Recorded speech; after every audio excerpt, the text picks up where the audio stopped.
The trail of the 3rd Army and the 19th Tactical Air Command of the 8th Air Force is marked by more than 40,000 white crosses, 40,000 dead Americans.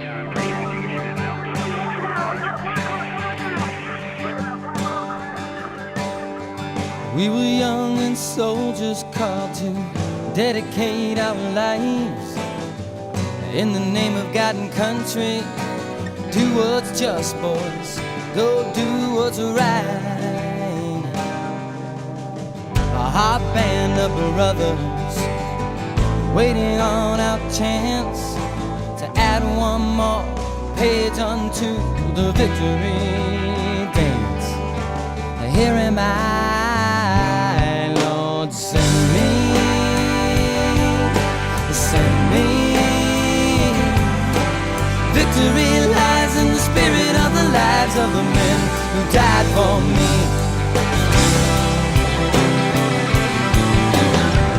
Then I heard the voice of the Lord saying, "Whom shall I send? And who will go for us?" And I said, "Here am I. Send me."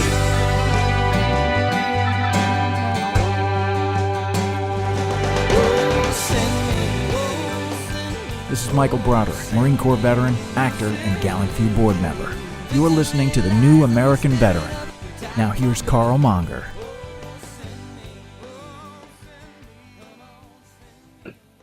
Hey, welcome. Thank you, Michael Broderick, for that introduction. It is my privilege today to welcome to the show veteran and author Richard Raugust. Richard, welcome to the show. Thanks a lot, Mr. Monger. I appreciate your time. And up over your shoulder there, Fishers of Trout and Men. I see you got good placement on your book. Yeah, that was one of the first copies I sent to my sister, and she had it framed and sent back to me as a gift. Well, that's outstanding. We're going to talk about that here in a minute, but first, tell me a little bit about your military service. What did you do when you were in the military? Back in '83, after trying to get into the French Foreign Legion when I was 17, I couldn't make it. I couldn't afford a ticket. I went to sign up with the Marines to be an embassy guard. They said I was 2 points low on the test, which was probably they told me some fake information. They probably wanted me to be a Marine grunt. So I went to the Army and became an infantry soldier. Did a little time. I got picked to go to the old guard. I did that for a while, but I wasn't really interested in wearing suits all day. Hindsight, it might have turned out as a good career. I don't know how it would have worked really, but so I went. I was only there for about 4 months. I went back to Fort Benning, Georgia, and I got attached to the 1st of the 58th Mechanized Infantry, which was attached to the 197th Infantry Brigade. And I was during peacetime, so we didn't see any action, but we practiced a lot in case it was, we were needed. So that's kind of what I did. I did a couple years in the Army back in the 80s. And when you were at the old guard, if I remember right, I read something about Ronald Reagan's funeral. You were part of that? No, I wasn't part of his funeral, actually. See, I got there in the very end of December in '84, so I wouldn't have been there during his funeral. He was midterm there, or mid-presidency. Right. Gotcha. Okay. Right. So let me jump over to the book. Okay, thanks. So Fishers of Trout and Men, you're probably seeing this backwards. I don't know if the film will change it later on or not. Let's hope it does. It looks good. But so tell me, what inspired you, a former infantryman, to go write a poetry book? Well, at the time, I was actually in the process of studying, reading books, gathering information, data, to put together a book on fly fishing, trout fishing, and the subtleties of the art. And I saw a 60 Minutes interview with Leslie Stahl and a combat veteran from Iraq. And that was the first time I really learned that PTSD was such a big phenomenon. And I said, wow. And it just, a light bulb came on, and it just blew up. It just flowed. And that's how it came about. Being that the combat soldiers are dear to my heart, it just meshed real well. So your poetry, and I've read it and I like it. It's broken down into small segments, and some of it is kind of military service, and other parts is being in the outdoors, and there's a faith component to it. How do you come up with what you write?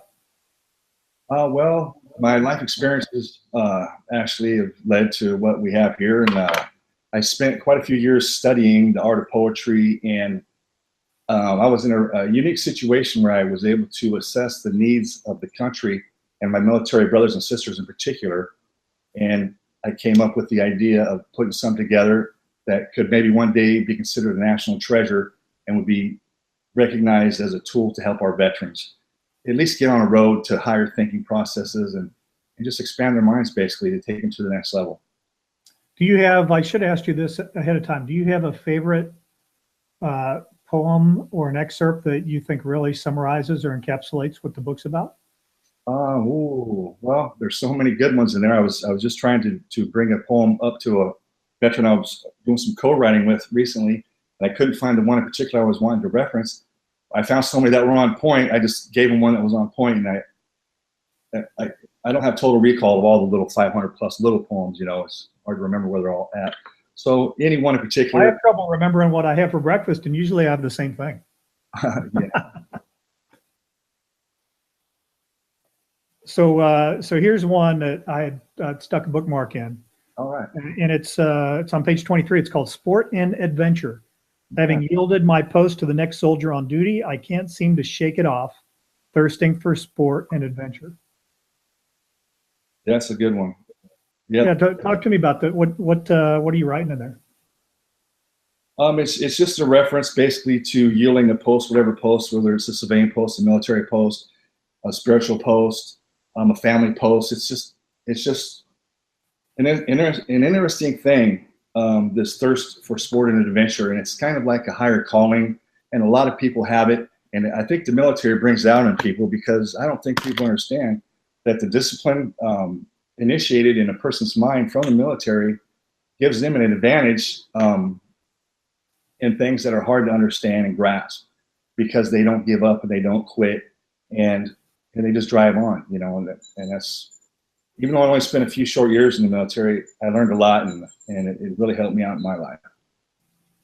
Well, the one right below that's titled Next Formation. Western skies tend to soothe, where sun rests his weary head, brothers in arms still holding, waiting for the next formation.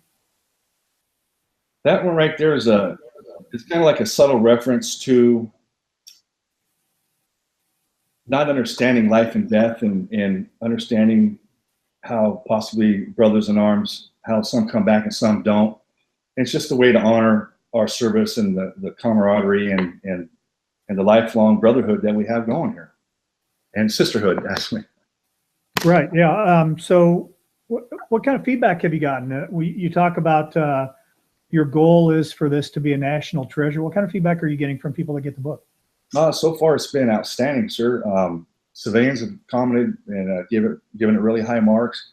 Combat veterans, veterans in general, super high marks. Combat veterans, infantry soldiers in particular, life-saving, basically. You know, yeah, it's exceeded my expectations. Although I'm gonna have to admit, I didn't write this book totally by myself. I had a little help with the Holy Spirit, you know, because I did pray about it and ask for guidance to be able to write things that would impact and sink in at a level that most books don't touch, you know.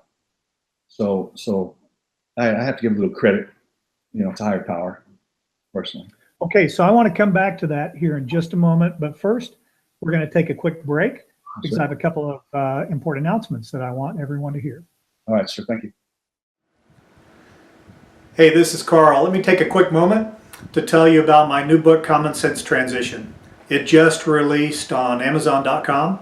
Common Sense Transition is available in both hardback and paperback. This book is full of lessons about military transition. What we have to do as veterans is share our lessons learned, our after-action review on our own transition with other veterans that are local, so they don't make the same mistakes that we made. This book tells my own personal story of my transition and many of the soldiers that I work with, but it also lays out a template for how communities can better help veterans transitioning. Please go check it out, Amazon.com, Common Sense Transition. Hey, guess what? It's time for Run Ranger Run. Got my brand new 2018 Run Ranger Run t-shirt. It's got an awesome design on the back. And that's what Gallant Few is all about, is helping veterans.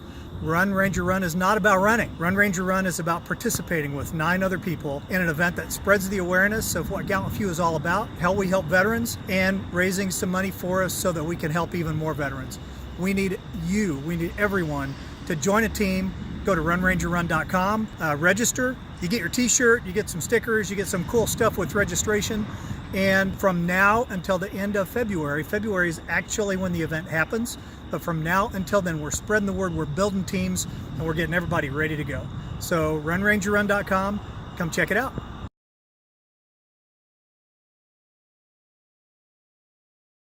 Okay, and we're back with Richard Raugust, the author of Fishers of Trout and Men, a book of poetry, and it also says in parentheses, Protectors of the Realm. Right before we went on break, you were talking about divine inspiration and helping you write this. Yes, sir. And so I wanted to segue into that if you want to talk about that a little more, and then also tell me about Protectors of the Realm. What is it? It's important enough to be on the cover of the book. What does that mean?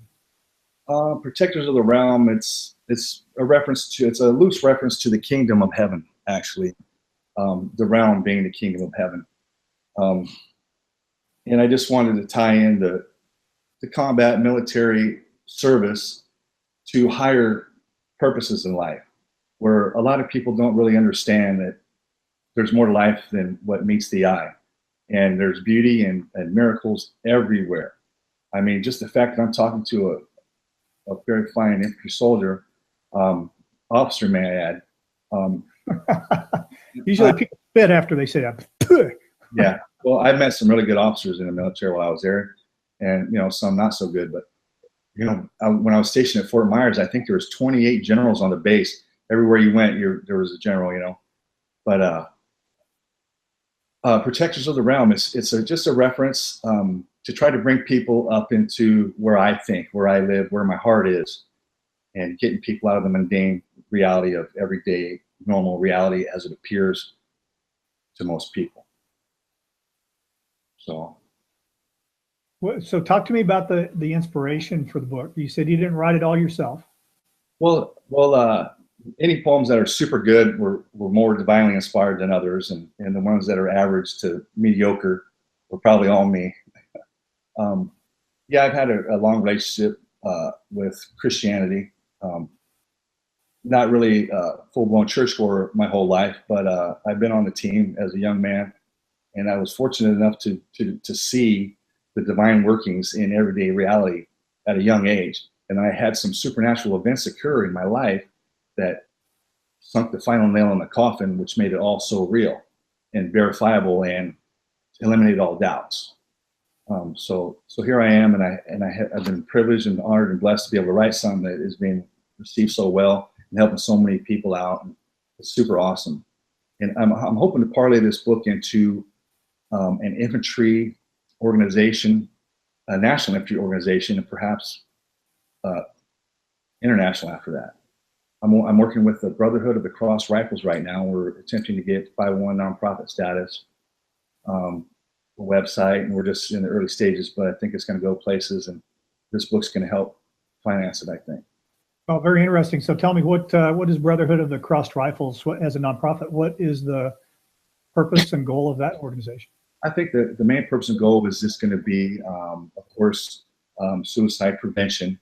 And we'd like to put together a national headquarters somewhere in the middle of the United States where we can offer retreats for families, infantry soldiers, combat medics, special forces, and other vets as revenues dictate or allow. And just have a bunch of things for them to do, and the families to do, a place to unwind, decompress, and bond, basically, And we have to take care of ourselves. We can't rely on the VA. So we have to, and I'm going to kind of do what you do. I'm starting out slow, and I'm going to follow your lead, and I'm going to do things. I'm going to try to help. There's not enough resources like that out there for veterans. I always say, when people tell me they're going to start a nonprofit, I always say, go out there and look and see who's doing it now. And if somebody near you is doing that, then go reinforce their efforts, help them. Don't create Right. confusion by having an organization that does the same thing as somebody else, because then people don't know who to support or donate to. Right. But when it comes to especially doing the retreats and having those kinds of gatherings, Yes, there sir. can never be enough of those, because you can only, we've done a handful of retreats through Gallant Few, and you can only get a dozen, maybe 20 Mhm. veterans at a time to go out and have it stay in a meaningful, very close interpersonal kind of an event. Right. And then, how many of those can you do? They're expensive to do, Right. especially when you have people that are traveling in. So good. I'm eager to monitor your progress, and if there's anything that we can do to help you spread the word, or if you need any advice or anything, I'd be glad to talk. I'm also doing a little work with another group called the All Vets Advocate. I'm doing a little work behind the scenes, writing some pitch letters to big businesses to sponsor veterans events, and basically just donate to nonprofit organizations for veterans. So I'm trying to get Home Depot to catch up to Lowe's position, being so friendly to veterans. And I'm working with another group, Warrior Outdoors, paddling for Patriots. I did a little pitch letter for them, trying to help generate some money for his project. He's going to paddle around the state of Missouri to raise awareness. I think he's going to paddle 7,500 miles in that darn thing. Justin Snodgrass is his name. He's a good guy, ex-Marine. That's amazing. That's absolutely amazing. Okay, so again, back to your book, Fishers of Trout and Men. Where can people go find this book? Well, there's two places to go, and I prefer they went to the www.poetryinmotions.org website, because that allows me to give $4 back to the veteran community. If we go the improper way, to go straight to Amazon, I lose that ability because the profits go way down. And so that's Poetry in Motions with an S. Is that correct? Yes, sir. So if you look on the back side of the book, actually Poetry in Motions right there, if it's in focus. So good. I think there's even a link in the back of the book, the website in the back. All right, very good. Well, I'll make sure and share that so everybody can see it. Talk to me about the process of writing and publishing the book. If there's somebody else, another veteran out there that's interested in doing that, what would be your advice or words of wisdom? Well, the first thing you have to do is if you're writing poetry, especially, it's such a niche market, and the potential public contact with a poetry book, even if you're a famous poet, might only be 500,000, a couple thousand books.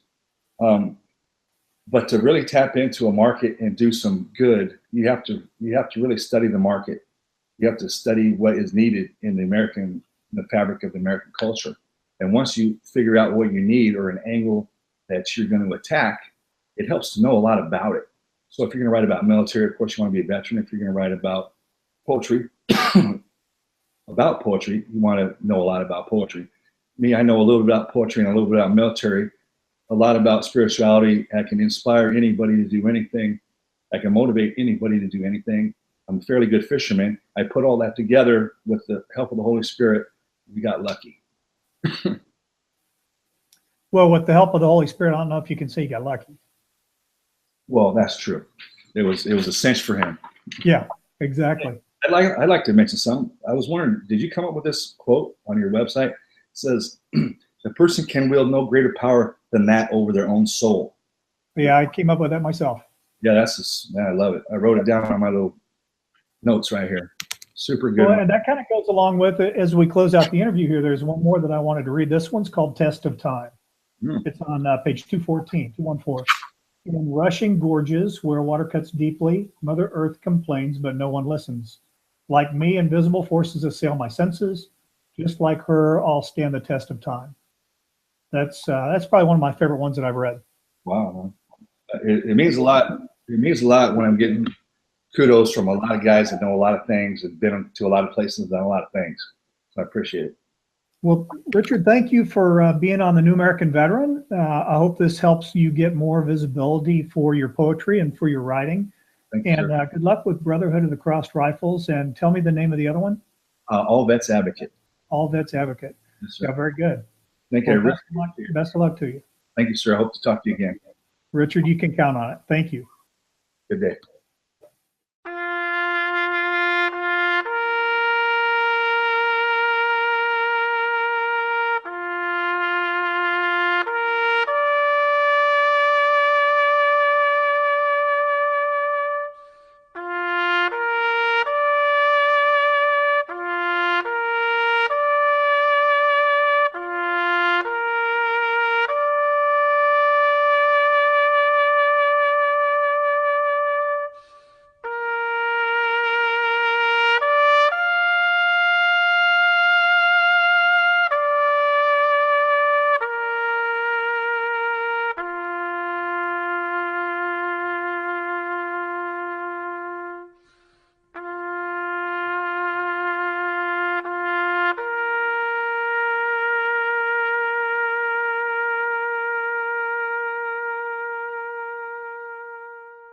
That beautiful rendition of Taps is a public domain recording created and recorded by an employee of the United States government. It is open source and not under copyright protection. Kenny Thomas' song Send Me is used by permission of Kenny Thomas. Isaiah 6:8 was read by Tim Abel. Thank you, Michael Broderick, for the introduction. All work is original or used by permission. This has been a production of Gallant Fuse, the New American Veteran, a member of the Heroes Media Group. All rights reserved.